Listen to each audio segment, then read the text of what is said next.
Great.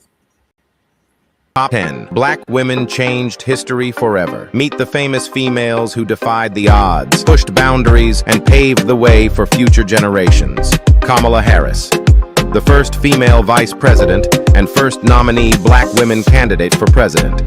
Ketanji Brown Jackson, the first black woman appointed to the U.S. Supreme Court. In April 2022, Ketanji Brown Jackson made history as the first black woman appointed to the U.S. Supreme Court. Oprah Winfrey, the first black woman billionaire. Oprah Winfrey, after founding her own production company and television network, Winfrey would go on to become the first black woman billionaire in the U.S. Mae Jemison, the first black woman in space. On September 12, 1992, Jemison boarded the space shuttle Endeavour. Laverne Cox, the first transgender woman to be nominated for a Primetime Emmy Award, the first transgender woman to appear on the cover of Time magazine. Wangari Maathai, the first black African woman to receive a Nobel Peace Prize for her efforts in environmental conservation. Shirley Chisholm, the first black woman to be elected to the United States Congress. Shirley Chisholm became known the first black woman to be elected to the United States Congress in 1968.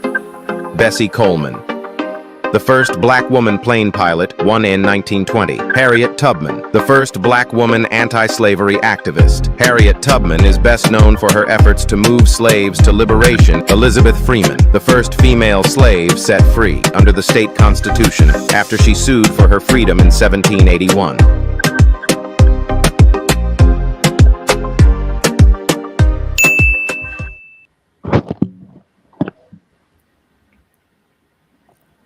All right, there go our brother. Sorry about Yeah, that, man. I apologize. So yeah, just honoring our black women during this Women's History Month, but specifically talking about being black, being a black man in the city of DC, and also running for office. You represent a lot of us young black men. You inspire a lot of us young black men. You actually educate a lot of us young black men when you speak certain truths. I think I told you personally, man, I appreciate some of the truths you speak to power and some of the things that you bring to our attention that we may not otherwise have even paid attention to. So yeah, just introduce yourself, brother. Tell us a little bit more about who you are and why you jumped into this race. So my name is Joe Jackson. My name is actually Joseph Jackson, but Joe Jackson is the title my father gave me because that's the title he named me and all my brothers. Himself and my other two brothers, we all named Joe Jackson. I actually grew up from birth until about 12 years old in PG County, right in Capitol Heights, Maryland, right there by Eddie Lennox, right there by the line. After that, I kind of was just out in the street as a young kid, running around back,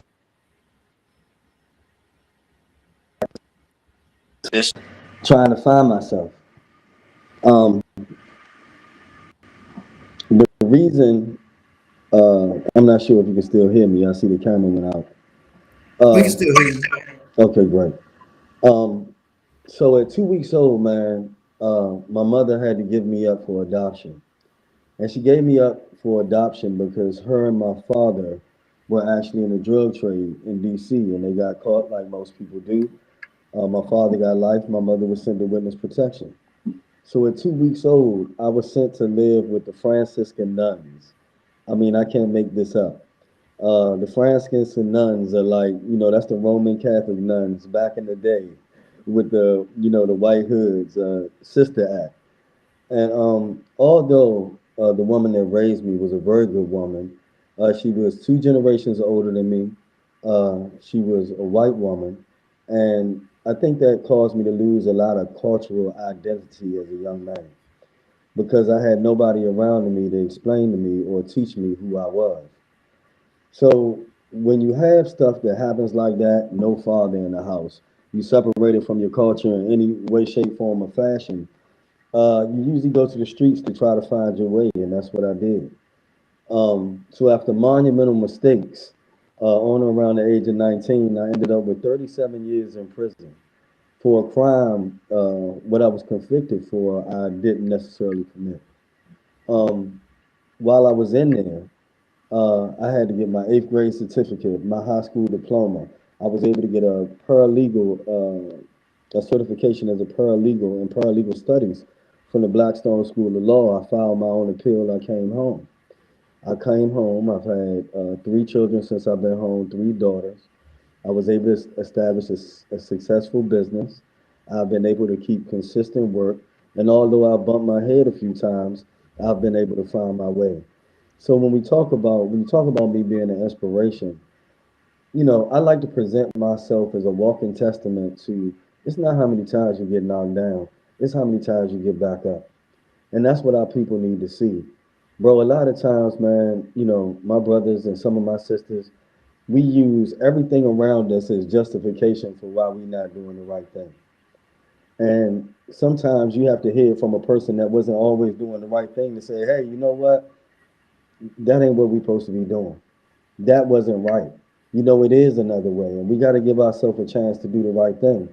But I don't think that our community will respect or accept that statement from anybody that hasn't lived it. So my campaign is kind of built on real lived experiences as opposed to the politician's speech. I love that. Real lived experiences. Hmm. One of the key is that you actually should be someone from DC if you're going to talk about Washingtonians' real lived experiences. Hmm. Well, And we tend to have a lot of folks coming into our city that don't know the way and the history of our city, but yet want to tell us how we should live, how we should progress, what we should do, what we should want. Can you yep. speak? Well, let's start with locally. Locally, all our local politicians should actually be from our immediate area. I do believe that due to the state of our city, that you have to have some experiences from top to bottom to actually know what you're talking about. When you talk about violence intervention, when you talk about safety, when you talk about what the schools need, if you haven't been to the schools in the local area, if you haven't been put in a situation where your safety was necessarily at risk on a daily basis, like mine might be or yours might be, then I'm not sure that you have the necessarily knowledge to speak to what my community needs. A lot of these people are sitting around, bro, and they looking at us on a piece of paper, and they trying to make decisions based off numbers without lack of experience or even walk down the streets that we live on. And I think that it's unacceptable. And I think whether or not it's by malice or default, that we have to install people that have been the product of the bad policies and legislation that was created for us. Because I think that those are the people that know what we need. If you haven't seen it through your eyes, I'm just not. That's locally. As far as federally, globally, anybody sticking their nose in DC business right now is a problem for me. Especially when we're talking about things coming out the White House. But my campaign, bro, is about accountability, not just for the White House or the government. It's for my people too. A lot of the reasons that the White House has every excuse for why they intervening in DC business right now. But my question is, have we given them any reason to? Have we misappropriately spent money? Have we been fraudulent? Have we not protected our citizens? Not to say this is justification for anybody in our business, but real talk. Let's talk about everything. Let's not just keep pointing a finger. Are we handling our business in DC to the degree that we can say, hey man, stay out of our business? You Mm, understand where I'm coming from, young brother? yes, sir. Yes, sir. And a lot of people feel like we have dropped the ball as a city, and some Washingtonians even welcome help from the government. I remember when Biden's administration stepped in and gave a very, very awakening, yet poor review of our DC housing. Mm-hmm. There are things that need to be done with our DC housing. And just while you're speaking on accountability Mm-hmm. and government oversight, this is a question that I always ask all of our council candidates, even at large candidates. One of the biggest responsibilities of the DC government council is to perform oversight on its agencies. And every time someone says they're running, this always comes up. I've been a part of maybe 2 or 3 elections that I've been heavily involved in and paying attention to just about every candidate now. And everyone says the same thing. They're all saying, yeah, we're going to do oversight. Yeah, we need more oversight. Yeah, we're going to hold these agencies accountable. What's different about you, bro? Because I keep hearing this, and I'm like, well, somebody please, like, help. So what they don't want to say, brother, is they still want to be friends with the people that they're gonna have to say what I'm about to say is what should have been said, but they don't want to say it because they still want to be friends with people. Let me tell you something, man. People need to start being heavily fined, expurgated from DC politics forever, and some of them need to go to jail. Period. End of discussion. If me or you break law, where we going? They're gonna come put cuffs on us. They're gonna send us to jail. Yes. You know, if you're stealing from your city in any way, shape, form, or fashion, you know, especially if it's with malicious, nefarious, and just pure intent to do the wrong thing, hey, go to jail. Go to jail. They should fine you the way you be paying that stuff for the remainder of your life if you got the cojones to steal from your city. Mm-hmm. You know, and at the least, you should never be able to run again. You know, and now mind you, everybody innocent until proven guilty, man. This is America. You know, but some of this stuff is the bar is being raised to the level of criminal with the intent of the things that these people are doing. We're misappropriating millions and millions of dollars. DC get a $22 billion budget. Over half of that is local taxpayer dollars that are being misappropriated. While our kids are dying in the streets, hold them accountable, man, send them to jail. This ain't no game. Our kids are dying. Man, I don't know about you, brother. I got 5 daughters. I'm trying to create a world for them to live in for when I'm no longer here. Send their ass to jail. All right. That's you know, that's where I'm at with, you know. I agree. I ain't playing no games, man. You know, I'm not trying to make friends. I'm not here. I'm trying to figure out where the money at. Where is it going? Why are we spending so much money on education, but yet and still our kids are 40% behind everybody else in the United States, while you're trying to tell me to my face that, yeah, we're doing great in the city. We're up 30%. These are not the actual numbers. I'm just telling you how they talk. We up 30%. As far as our school system, but yeah, we still 50% behind everybody else in the United States. So where's all this money that y'all spending on education going? Man, if I find out you stealing from the kids, I'm gonna be a full advocate. Your ass go to jail. Yeah. If that's the path, now don't get me wrong, I don't know everything, but I'm in hopes that when I win, I will be able to hire good legal counsel that will be able to attack these issues, because I'm not trying to find out you stealing and then be sitting voting with you the next week. I don't think that's how it's supposed to go. I think that the same laws that they come up to lock up the people in the street, the black man in the street that is in his community, and in a moment of starving, he do something insane, they lock him up.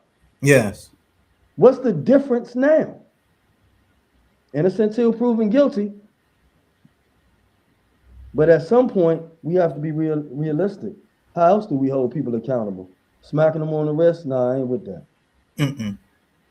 Now, you talked about schools and you talking about holding them accountable. And I want to play this clip that I don't think many of our people know about what's going on, but I want to hear your reaction right afterwards. Right. All right, listen up, DC, because what's happening inside our District of Columbia Public Schools, DCPS, is way bigger than a budget argument. I'm talking about a schoolhouse swindle that's rocking the mayor's office and all the people running our city. Let's just call it like we see it. The DC Mayor Bowser administration is an orgy of corruption. So here's the schoolhouse swindle deal. Whistleblowers, a former DCPS school principal and a former DCPS director, have been sounding the alarm since 2019. We're talking misused and misguided federal funds, a multi-year, multi-million-dollar contract, conflict of interest, and a scheme that's lining the pockets of DCPS instructional superintendents with taxpayers' dollars, all with City Hall looking the other way. It centers around this lawsuit, Jackson King versus District of Columbia. The claim in part, that DCPS superintendents shamelessly pressured school principals to redirect federal student funds, forcing principals to channel them directly to the DC government contractor Relay Graduate School of Education, known as Relay, a nationally controversial entity, vehemently criticized by leading academics, through which Relay brutally implemented draconian, no-excuse, school-to-prison pipeline tactics. But wait, these same superintendents were also working for Relay and getting paid by Relay. Now, that's a massive conflict of interest, and according to the whistleblowers, straight-up extortion. Yeah, extortion. In 2020, DCPS principals who opposed Relay practices received piss-poor evaluations from their superintendent and swiftly fired. Yep, that's correct. Let's talk numbers for a second. In just one school year, DCPS alone sent over $720,000 to Relay.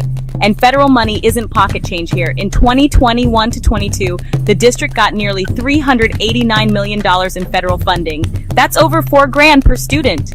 Money meant for our kids' education, funneled to pad the wallets of already well-paid administrators. In 2021, a DCPS superintendent annual salary was $185,760. Therefore, superintendents exploiting their power, principals being forced to play along, and nobody at the top giving a damn to stop it. The kicker? Local independent oversight agencies like the DC Board of Ethics and Governmental Accountability, BGA, are too compromised by the mayor to investigate fairly. And after 5 long years of stalling, BIGA eventually found one of the 9 superintendents guilty of multiple DC code violations, proving the whistleblower's allegation precisely accurate, and fined the superintendent just $2,500. That's like finding a leak in the Titanic and plugging it with a piece of chewing gum. Now, DC residents are demanding action. Should U.S. Attorney Jeanine Pirro step in to investigate the mayor's office, dig into the lawsuit, and finally hold these folks accountable? Many are calling for the House Oversight Committee to put Mayor Bowser under oath. This isn't just about spreadsheets and contracts. It has real impact on our children and educators. It has real impact on our children and educators. Folks are stealing money. Folks in the government are stealing money, and they're getting, like they said, a slap on the wrist. $2,500 fine when hundreds of thousands of dollars are gone missing. This got to change, bro. Hey, brother, that's hard to even listen to and watch. And you see why I say, Joe, if you got the cojones the way you're going to steal from the kids' education and rob them of their future, I don't see no place else for you to go. It makes no sense to me. And you see, when we talk about the fines, there's no real life consequences. And they know it. And that's why they're so eager to do it. We need to make sure that this legislation passed to make sure that there are actual consequences when you do things like this. I think that if you steal from the kids, that you should be financially crippled with a fine that you and the next generation of your family are having to pay. Because this is, what are we talking about here? Children? Children. And see, you see what they said? People are asking, should Ms. Pirro step in? I think that's what they said, that's her name. You know, and that goes back to the question we asked about people intervening in our business. We're not handling our own business. So when Trump say, hey, I want to protect the kids, and he used the DC kids as his platform to ram the federal government down our throat, we will be sitting here crying and complaining about racism. Oh, the white man and Trump, and everybody's against us, and they're attacking us. No, you stole from the kids. And you're giving him a reason, and you're giving these people a reason to bother us. You're giving these people a reason to gain in everything we're doing. And I think that we have to, man, it has to be real life punishment. The punishment needs to fit the crime. These are crimes, brother. Crimes. Crimes against our community. I'm sorry, man. I try not to get emotional and very passionate, but, you know, I live real life. I get it. This stuff affects people on the ground. You know, see, when you're sitting outside of the laws that you're passing and the stuff that you're putting in place so that it don't hurt you and your family, it's easy to look away. Man, I'm sitting on the bottom right with y'all. And not necessarily with y'all, but Because I don't know if you on the bottom, but everybody that's on the bottom, let them know I'm right here with them. That's where I'm at. I feel this stuff every day that they do. I'm not one of them, man. I'm not on their side. So I don't even remember what the question was, because after I heard that filthy, disgusting stuff, all I can think about is send them to jail. Send them to jail. I agree, man. It's disturbing. It's disturbing Your to know that babies, we sit here and fight. And I mean, I'm a part of the Fair Budget Coalition, and we sit here and we fight for these budgets. We fight for these needs of our people.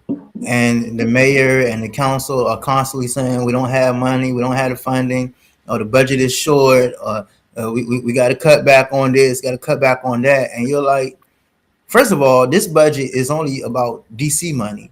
We're not even talking about the federal dollars that you guys sometimes just don't even bother spending because you don't want to follow the rules behind it, or the federal money that you guys misspend. And it's like, after a while, you're just tired of it. Keep talking about it and keep hearing about it, and you're like, something got to be done. hey, bro, all they do is talk. And the way they talk, you would think that it ain't nobody in the council or the mayor's office that can count from 1 to 10. And it's so blatant and it's so Right. easy to see. Man, let's just call it what it is. This in our city, man, shout out to Marion Burry, because I think he was solid and for the people. But most of these other people, it's all about getting their friends rich. I heard they got a policy down the mayor's office. It says when you get out of office, if your friends and family not millionaires, you haven't done your job. They say that's the unspoken policy. And you can see it. You can see it. All these appointed agencies where people are appointed, them all the mayor's friends, her cousins, the hairdresser of the cousin. And we sit back and we act like we don't see it. We act like we don't know. We act like that when we FOIA these people that we don't see the same names on all these grants and sponsorships year after year after year. It's just like we brought up about Talbot Street. DC pays for condos to be made. They give the money to one of these companies that's somebody's friend. They don't do the job. And then when you affect the women that had equity into these spots, you go in the middle of the night and make a law that says DC can't be held accountable for the stuff that you do, for the stuff that they did. So not only will they steal from you, but then they'll make sure that they can't be held accountable for what they did to you. Man, that ain't coming from the White House. That's right here. That's 15 minutes from my house. My people, the people that look like this is doing this to me. Yes. So this goes back to what we was talking about in the beginning. Man, should people get involved in our business? I don't necessarily want them to, but what reason are we giving for them not to? I just saw something today about this assistant chief guy, MPD. You catch that? No, I missed it. Yeah, they done seized his phone, took him off duty, him and his wife. Wow. About them crime numbers, because everybody playing games. Everybody playing games. And see what happened, brother, they play games, right? They do stuff to their own people. And then when the man come to get them, they're going to come to me and you, and they're going to say, brother, the white man's coming to get us.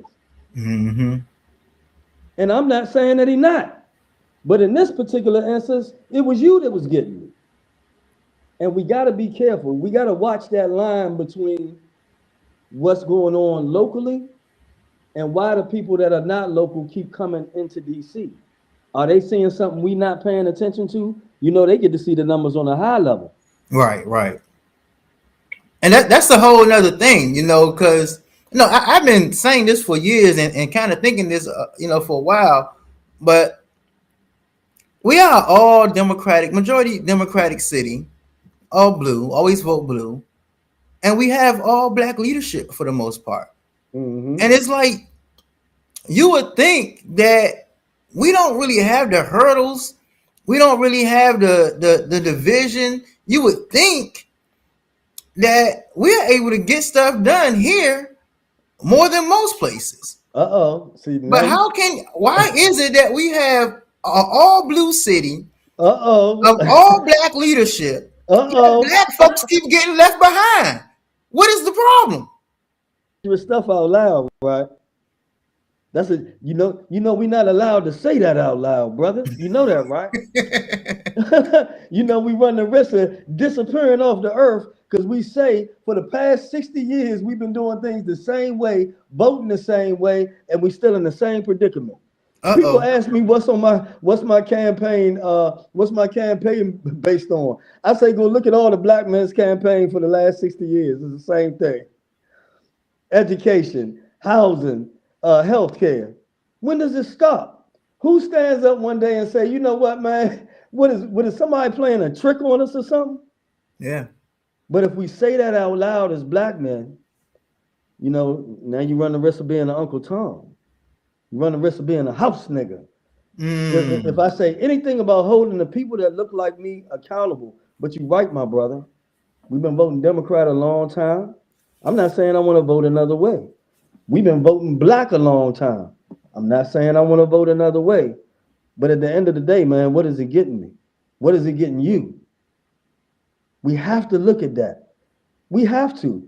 Because you as a younger brother than me, man, you have an innate responsibility to your community to stand up and be a leader and say what's right from wrong, even if it costs you your own neck.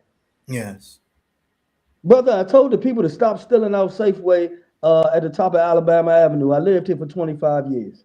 I said that if the senior citizen that live in Woodland, she can't get the buoy.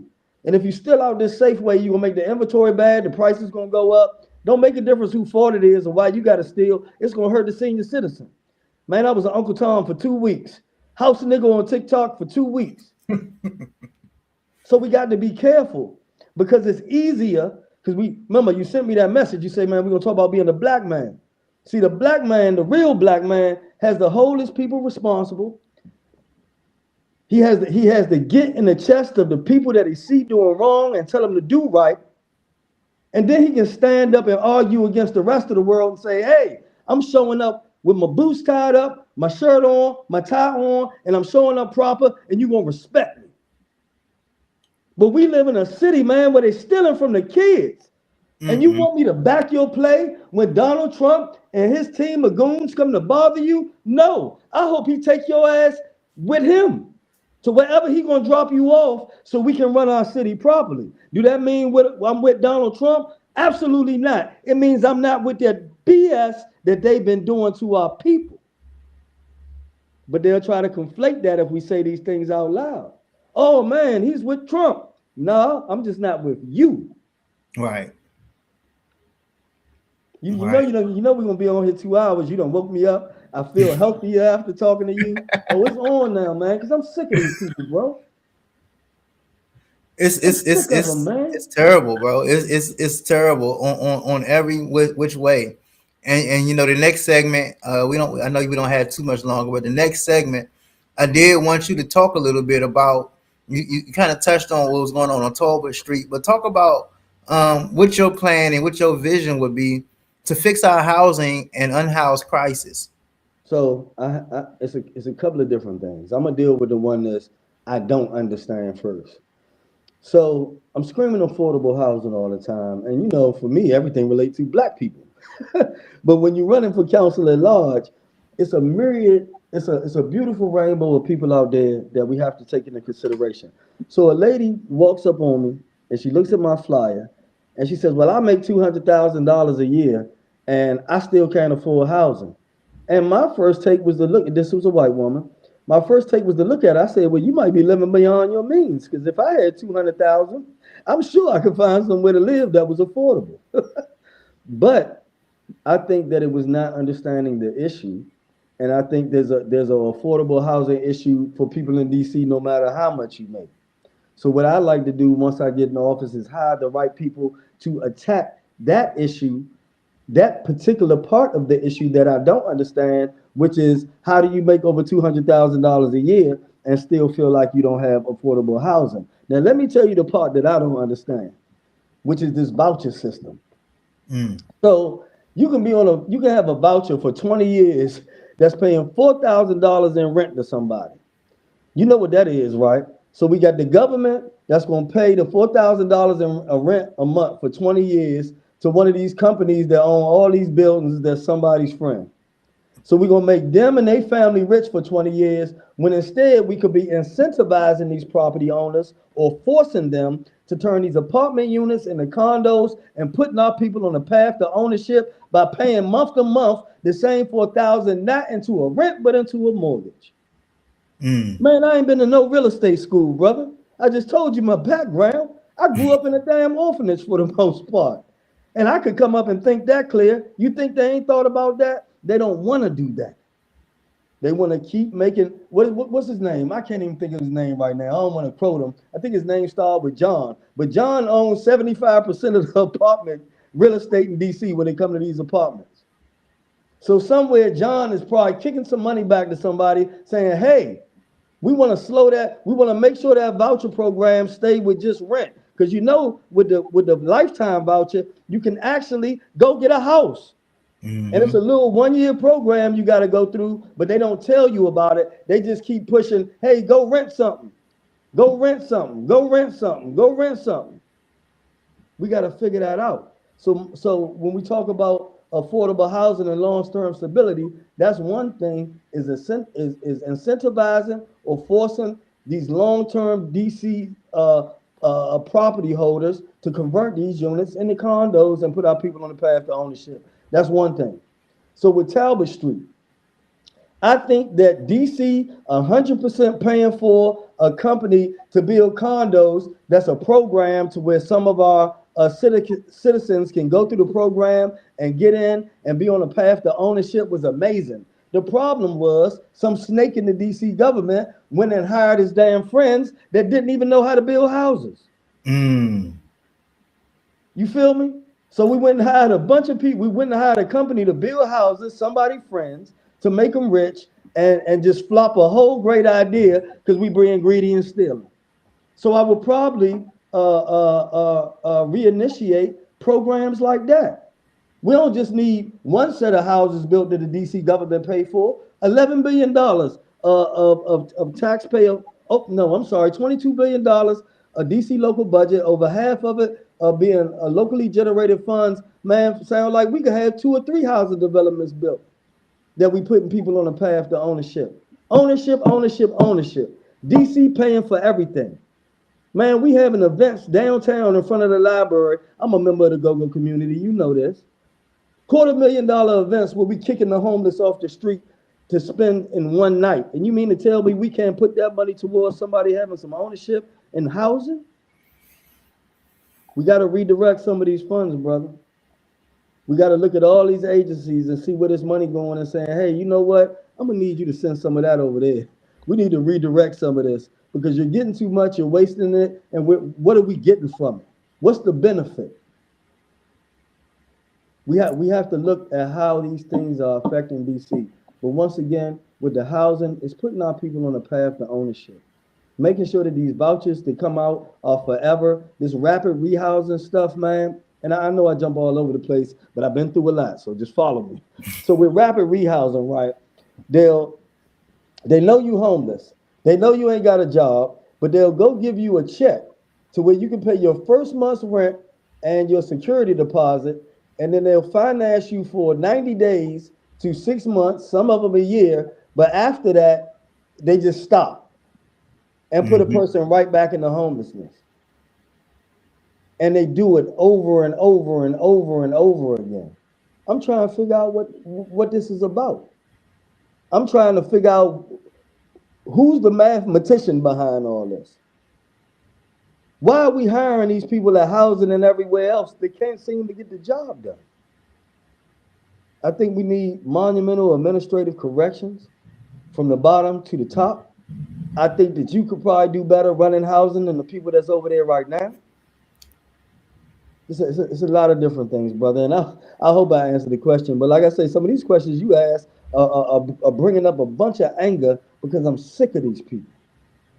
Because then you can sit on this conversation and come up with so many great ideas that would probably be so simple to implement, and it makes you say, well, why aren't they doing it? And it makes me think that it's not by coincidence. Some of the stuff these people are doing are by design, and it's to hurt us, and it's to make sure we don't grow and to keep their foot on our neck. If not, somebody explain to me why they do these things.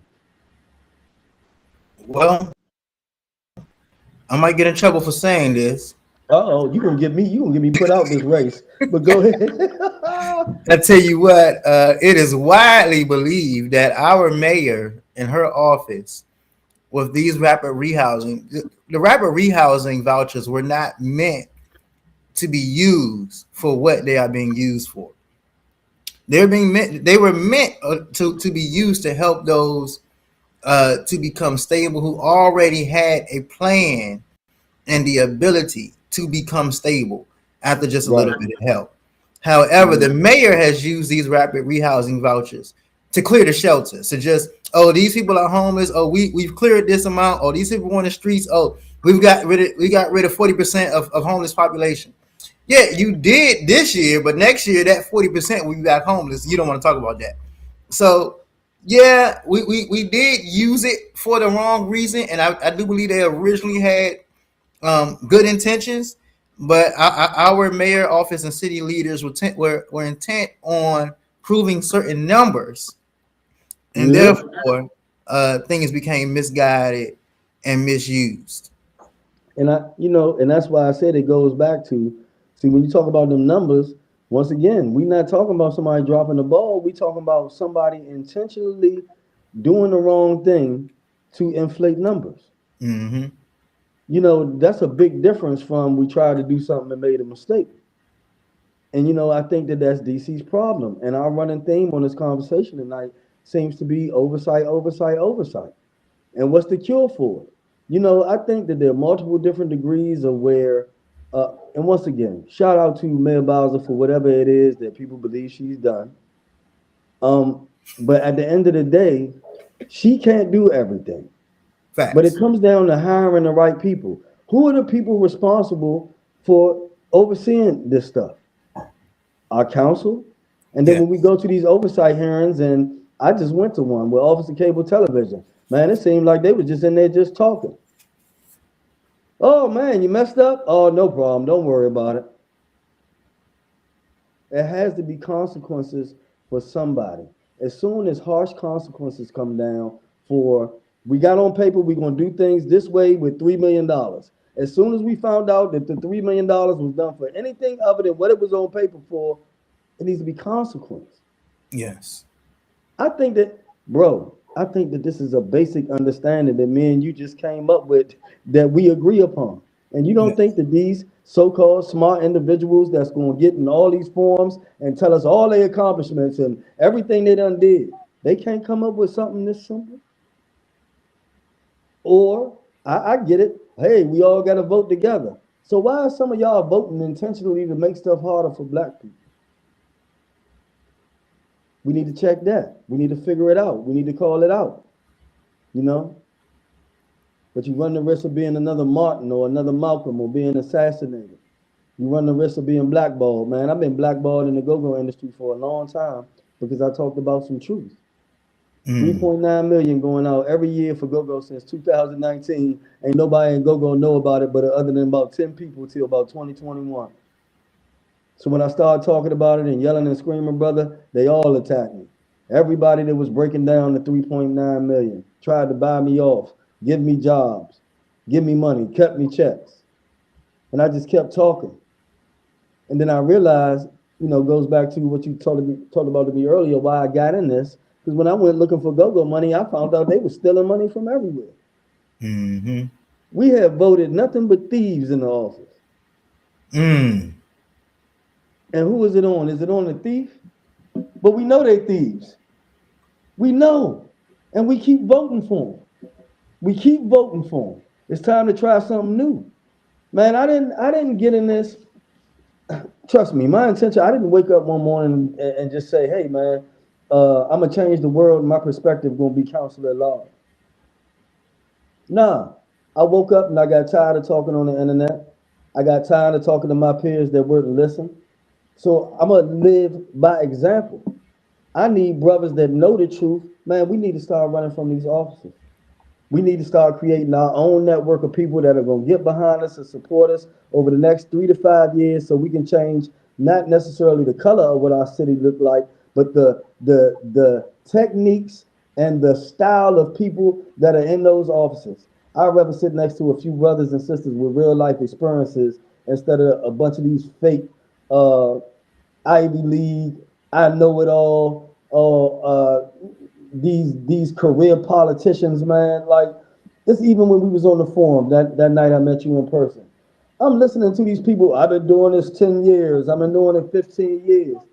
Man, that's a testament against you. That ain't no testament for you. You've been here 15 years, man, and we still in the same position. Get out of here. And all I Total need to do, facts. that's why I got to get on this ballot, bro. Because I swear to God, in all these forums and all these spaces, I'm gonna look them right in their face and I'm gonna say these same things. And they're not ready for it. They're not gonna be expecting that. They think I'm gonna be coming in there playing the calculator and the numbers game with them. We spent $3 billion here and blah. Nah, man, you just ain't did nothing. I'm gonna point out to you in real time how you've done nothing. Come on, walk outside with me. Look that right there on the street. At this homeless man laying here that's been laying here for 10 years on the same streets where you claim you're doing something. Sometimes it's just as simple as looking outside your door. They make it complicated to confuse us. They make it complicated, man. And, you know, we need people with real life experiences. We need people I'm that are totally trying to make friends. We need people that don't care about, you know, who the mayor is or who she know or who this, man, I don't care about none of y'all. I don't want to be y'all friends. I'm not trying to have dinner with you. That's the person we need. yes. We need people that are going to create, that are worried about creating a world that we might not be in one day. These people are worried about creating a world that they can live off and eat off now. I don't think I have to be a super politician to know that.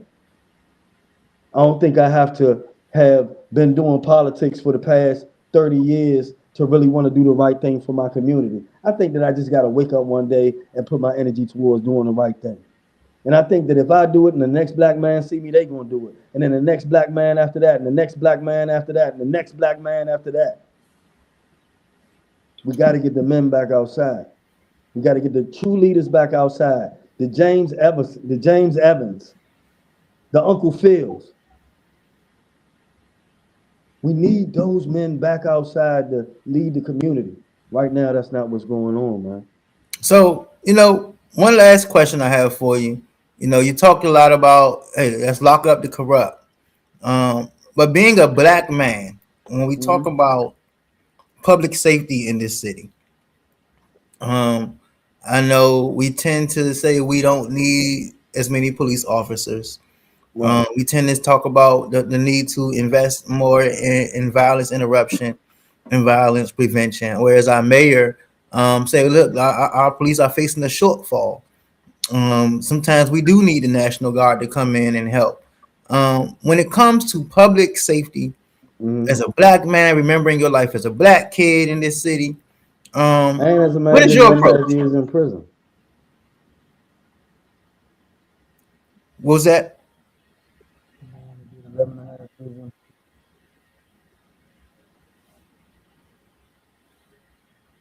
You there? You with us? Go ahead. Can you hear me? Yeah, I can hear you. What's your approach? Yeah. So it's several things. So let's start with repeat offenders. Most people that are locked up now and currently getting locked up on a daily basis are repeat offenders. I remember after doing 11.5 years in prison, the day that I got ready to get out, man, you know, they just pretty much opened the door and said bye.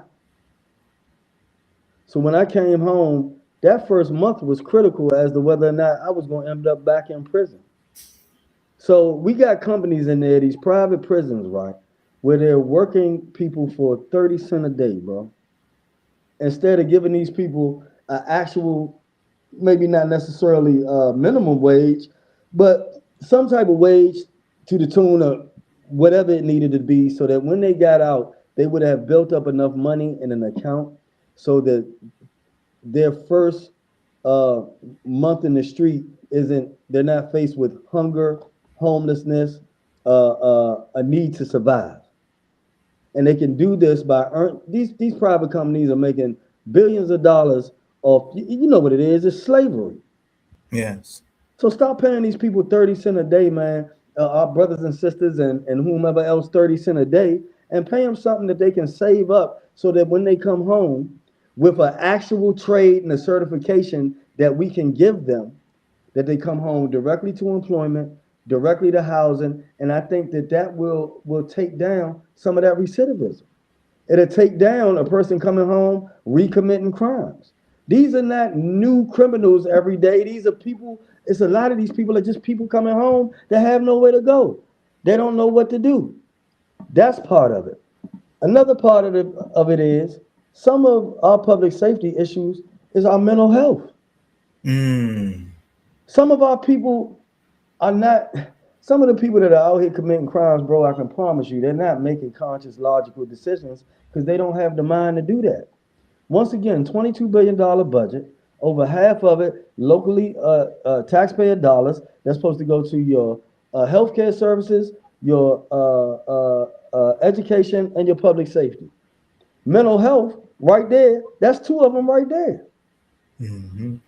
But then we take the mental health person, we lock them up, throw away the key, then we let them right back out without the help, they're committing crimes again. So I think that one of the things we need to do is once we get a person in custody, it's just like me. I had good people behind me that put me on a path while I was in prison. Man, I turned my life around, bro. And I can't lie to you, just being accountable, hey, I actually needed to go to prison at the time that I was out here doing what I was doing. I could have cost somebody their life. I could have lost my own life. I wasn't being a father to my kid. I wasn't listening to nobody. Now, understanding that I came up during the time of the crime bill, understanding racism and blah, blah, blah, blah, blah. But when I got 18, right, I started to become a man. And if I wasn't going to listen to anybody to make a decision to do the right thing, and I was just going to continue to do the wrong thing because the world had its foot on my neck and blah, blah, blah, I had to suffer the consequence of that. And if I had not suffered the consequence and went to prison, I wouldn't be here today running for council at large. So I think that sometimes we also have to be real in our community when it comes to public safety and say, hey, man, young brother, young sister, older sister, if you're committing crimes, one or two things is going to happen. You remember that conversation? You're going to be dead or in jail. Yep. And that ain't got nothing to do with all these external factors. In the immediate, you have to decide whether or not you want to die or go to jail. So I think that amongst our community, we have to start having some real conversation. I think if we do that, that will also go to public safety. But also, we can start killing two birds with one stone. We're down officers. We're down 2,500 officers at the MPD. Those that are working 16 to 18-hour days. The last thing I need, if me and my wife get into it, is for Officer Bob that ain't slept in 24 hours to come here on a domestic violence call. Can you dig it? I don't need that.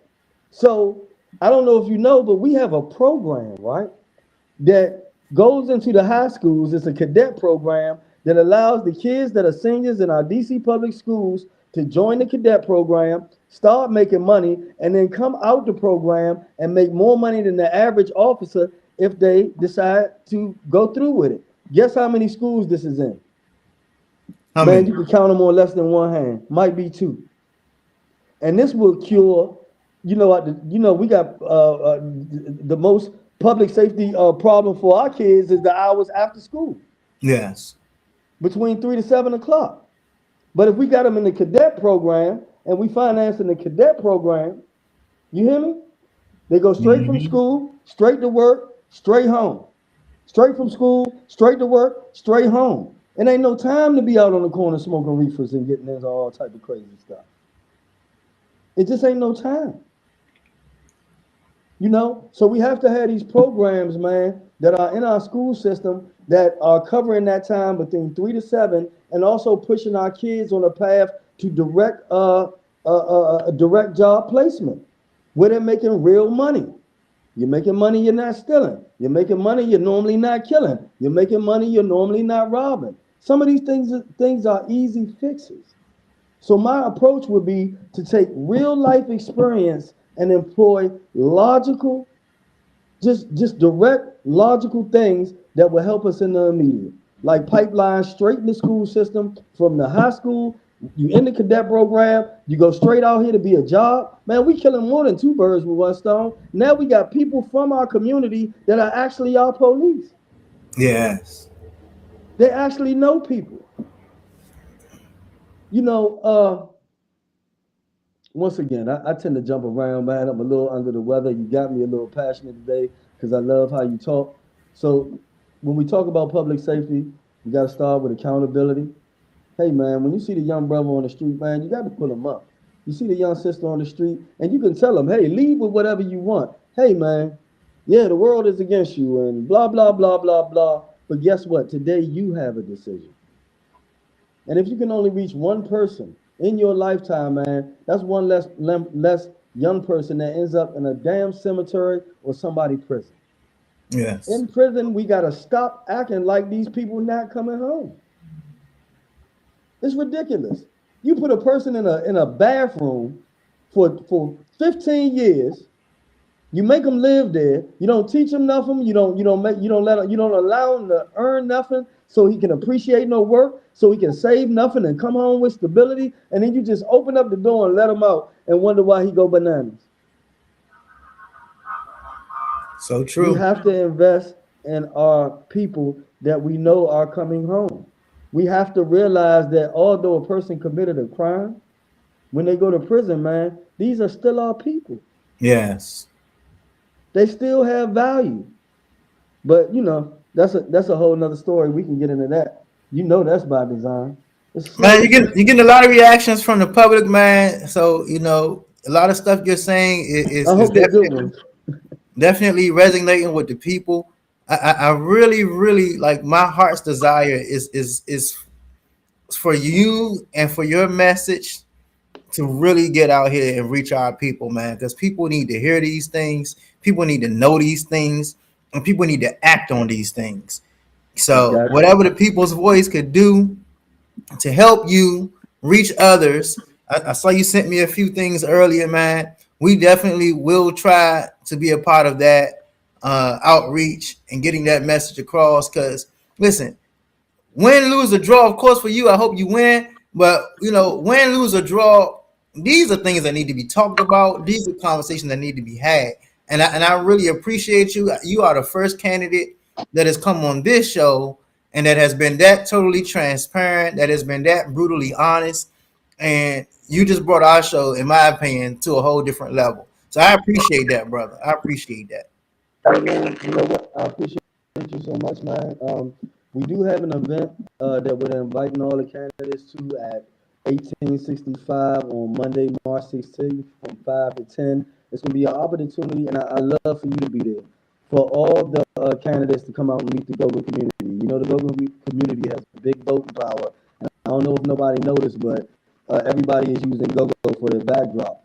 So we decided to actually bring the real Go-Go community out and allow people to speak to them. And as far as what you can do, brother, man, just keep being solid and keep telling the truth.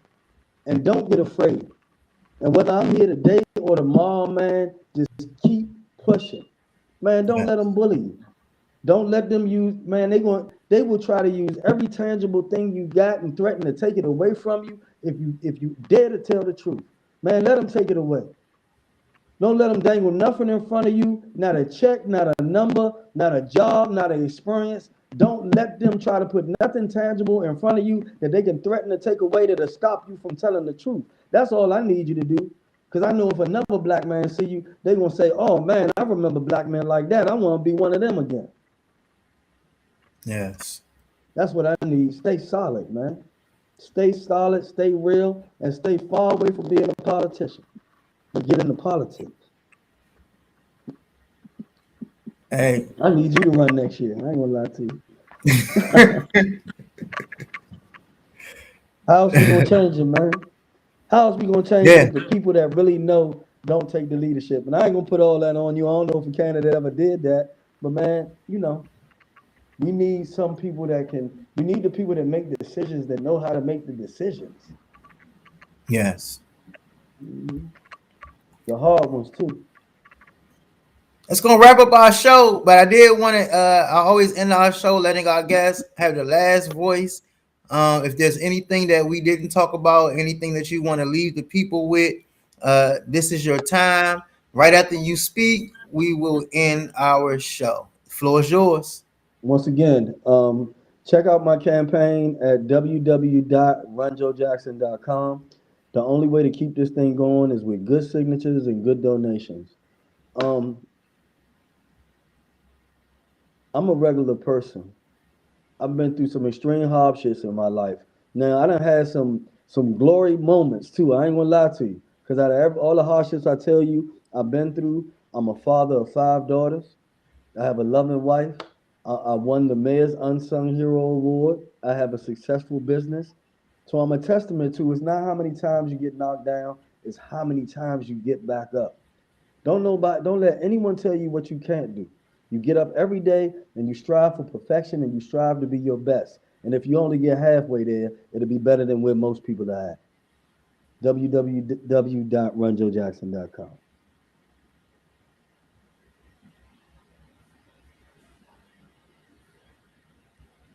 All right, real quick. If you've ever yelled at your phone like, man, why nobody ever talks about this? Congratulations. This podcast is for you. Welcome to the People's Voice, DC, where the city finally gets the mic. And nah, this ain't one of those podcasts where everybody sounds smart, but nobody actually saying anything. We talk real life, DC life. The kind of conversations you have after work, on the metro, or when the group chat gets serious out of nowhere. Yeah, we talk politics, but don't worry. Nobody yelling over each other. Nobody reading off cue cards. And definitely nobody pretending they got it all figured out. We're talking housing, money, schools, mental health, culture, faith, purpose, relationships, basically all the stuff that actually affects your life, but somehow never gets explained right. This podcast is powered by Rising Voices of Politics and founded by Reverend Michael Campbell. But listen, you don't gotta be a politician, a preacher, or an expert in nothing to belong here. If you got opinion, questions, or just a story to tell, you already qualify. And the energy, chill, honest, a little funny. Sometimes deep, sometimes light, but always real. Catch us live every Wednesday at 6 p.m. on YouTube and social media. Miss it? Cool. It drops the same night at risingvoicesdc.org, and you can listen anytime on Spotify. So whether you're outside, inside, commuting, procrastinating, or just tired of podcasts that don't sound like you, tap in, tune in, laugh a little, learn something. This is the People's Voice, DC, where the conversations make sense. The people are real.